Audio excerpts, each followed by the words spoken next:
Coming to you live. Welcome to my channel. My name is Kyle. Today I'm going to show you some new ways to play the old familiar G chord on your guitar. Check it out.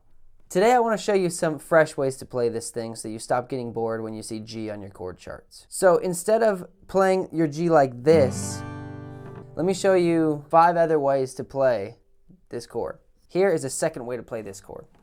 We're going to put our thumb here. I use my thumb. You can do your index here. It's the same bass note as this chord, but I use my thumb. Like I said, you can use your index. I'll put my ring finger here on the 4th fret G string and my middle on the 3rd fret B string. I don't want to hear this E string. Okay, so I let my middle finger, the skin of my finger, kind of touch it to where it gets muted. And when I play it, I also don't want to hear this A string. So my thumb has to really wrap around to where it's pressing that note, but muting the A string by touching it softly. So you get this. You're not hearing this string or this string. Just that note, the open D string, 4th fret there, and 3rd fret there, and you get this. A very nice mellow sort of G chord. Works really good in the key of D because of that open D string. It really sounds nice. Okay, so that's our G number 2. Once again, you can do it with your index like that. I use my thumb. Okay, our second variation, so G number 3, would be the same thing, your thumb here. Now this one needs the thumb because we're going to use an open G string here. This is my most G chord because there's only G's and D's in it, there's no B's. So, and there's a lot of G's. So we've got this note. We put our ring finger and pinky on the 5th frets, A and D strings there. So it's kind of like we're making a G power chord, but we do it with our thumb because we then want an open G string, 3rd fret of the index. You can play it like that and mute that string, or if you want bonus points, you can actually flatten that index and get the bar down on it. So you've got all the strings ringing out. That's G number 3. Next up we have G number 4, which actually has a B in the bass. We're going to put our middle finger on the 7th fret here. Our index over here on the 5th fret, D string. Notice we're muting the A string again. We don't want to hear that string.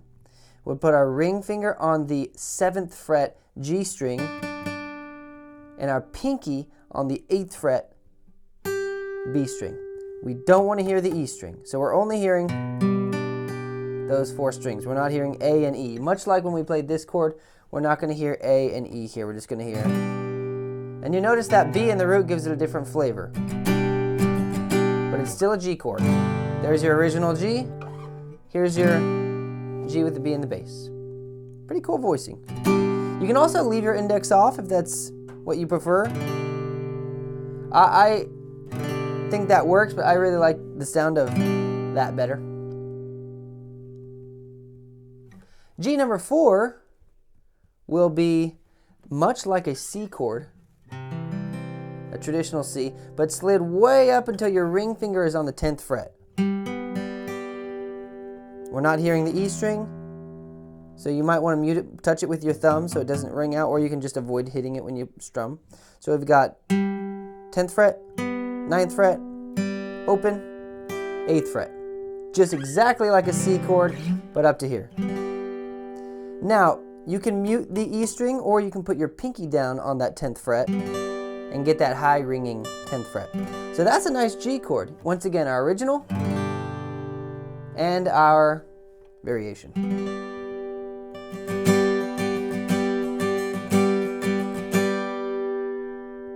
Pretty nice.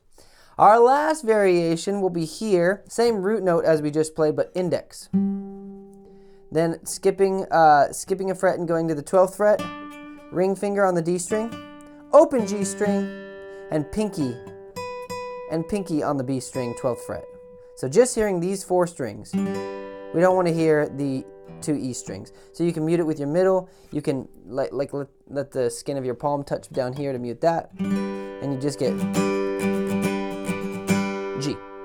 Our original and our variation. Totally changes the game, makes things fun. So once again, original, version 2, third variation, fourth variation, fifth, and final. Now, when you see key of G songs, you can play C, D, all right, or here we go, C, D.